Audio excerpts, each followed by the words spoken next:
জন্মাষ্টমীর দিন সকাল সকাল ঘুম থেকে উঠে এখানে আমি বসিয়ে দিয়েছি ক্ষীর, কারণ ক্ষীরটা হতে সব থেকে বেশি সময় লাগে। আমি এখানে 1.5 লিটার দুধ নিয়েছিলাম, তার ক্ষীর বানিয়েছি। আর এদিকে সমস্ত চচ্চড়ির ভাজার জন্য সমস্ত কিছু রেডি করে রেখেছি। মা লুচি বেলছে, তারপরে ভাজা হবে। আর এদিকে তালফুলুরিগুলো আগেই ভাজা হয়ে গেছে, তাই আমি একটা বড় কন্টেনারের মধ্যে সব ঢুকিয়ে রাখছি, বাকিটা তো ভোগে দেওয়া হয়েছে।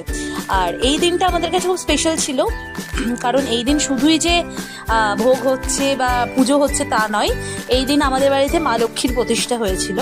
মা লক্ষ্মীকে নিয়ে আসা হয়েছিল তার আগেই, মানে 2 দিন আগে নিয়ে আসা হয়েছিল, তার সমস্ত সজ্জা থেকে শুরু করে সব। আর এবছর আমাদের দিনের বেলায় পুজো হয়ে গেছিল, মানে দিনের আলো থাকতে থাকতে। কারণ কি, তারপরে আবার মেসোমশাইয়ের অনেকগুলো পুজো ছিল, তো মেসোমশাই টাইম দিতে পারতো না।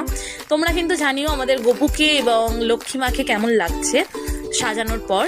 আর দেখা হবে খুব তাড়াতাড়ি আর একটা নতুন ভিডিও নিয়ে। আর সবাইকে ভোগ দিয়ে আসার পর এই আমরা 3জন মিলে এখন